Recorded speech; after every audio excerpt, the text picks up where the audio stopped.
कैसी है Godzilla versus Kong? क्या है इस फिल्म की खासियत जो इसे बनाती है मस्ट वॉच? हेलो फ्रेंड्स, आप देख रहे हैं बॉलीग्रास स्टूडियोज में सोनिका जैल।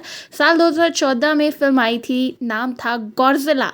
फिल्म ने शुरुआत की मॉन्स्टरवर्स के तहत प्लान था गॉडजिला जैसे और भी दैत्यों को आगे बढ़ाना और उस पर फिल्म बनाना। तो इसी प्लान के तहत दूसरी फिल्म आई साल 2017 में और इसका नाम था कॉन्ग स्कल आइलैंड, जहां कॉन्ग की दुनिया दिखाई गई जो स्कल आइलैंड का राजा था।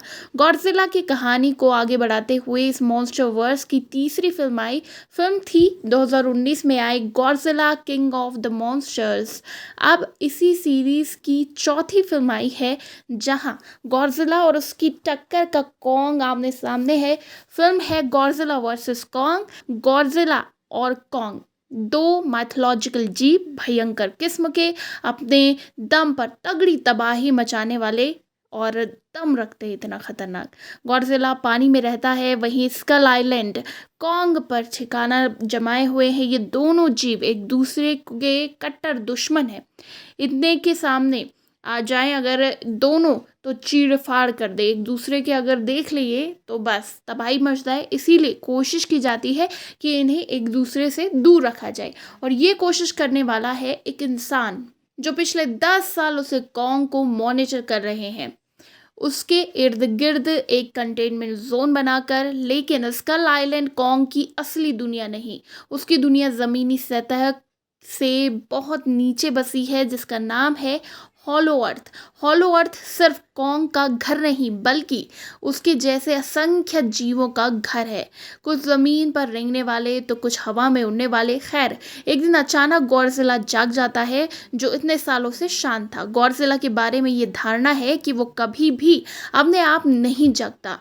कुछ ऐसा घटता है जिसकी वजह से वो पानी से बाहर आने पर मजबूर हो जाता है। उधर कॉन्ग को अपने कंटेनमेंट जोन से बाहर लाया जाता है ताकि उसे हॉलो अर्थ ले जाया जा सके। अब एक खतरा बन जाता है कॉन्ग और गॉडजिला कि एक दूसरे के सामने आने का। क्या होगा जब ये दोनों एक दूसरे के सामने आएंगे? इन दोनों के बीच इंसान क्या कुछ कर पाएगा? यही पूरी फिल्म की कहानी है। फिल्म शुरू करने से पहले आपको एक बात ध्यान में रखनी होगी, इसमें किसी भी किस्म के लॉजिक ढूंढने की ज़रूरत नहीं है, क्योंकि लॉजिक फिल्म का सबसे स्ट्रॉन्ग पॉइंट नहीं है। इसे बस आपको एंटरटेन करना है, इसका मुख्य उद्देश्य, जो कि ये बखूबी करती है। ये क्रिस्टोफर नोलन की फिल्म नहीं जहां आपको कई सारी टाइमलाइन समझने के लिए चौक करने होकर फिल्म देखनी पड़े। एडम विंगार्ड डायरेक्टेड ये फिल्म आपको मनोरंजन देती है, बशर्ते आप कुछ चीज़ों से आंख फेर ले, जैसे एक जैसे कि टाइट सिक्योरिटी वाली कॉरपोरेट फर्म में दो बच्चों और एक आदमी का घुसना, वो भी ऐसे कि किसी को भनक ना लग सके। इतनी टाइट सिक्योरिटी के बीच ऐसा कैसे हो सकता है? फिल्म देखने के अनुभव को एक थीम पार्क की राइड की तरह समझिए। बेफिक्र होकर आप राइड में बैठ सकते हैं, उसको बाद में सारा काम उस राइड का होगा और आपको बस फिल्म एंजॉय करनी है। इस तरह के दूसरे अपडेट्स के लिए सब्सक्राइब करिएगा हमारे चैनल बॉलीग्रास स्टूडियोज़ को।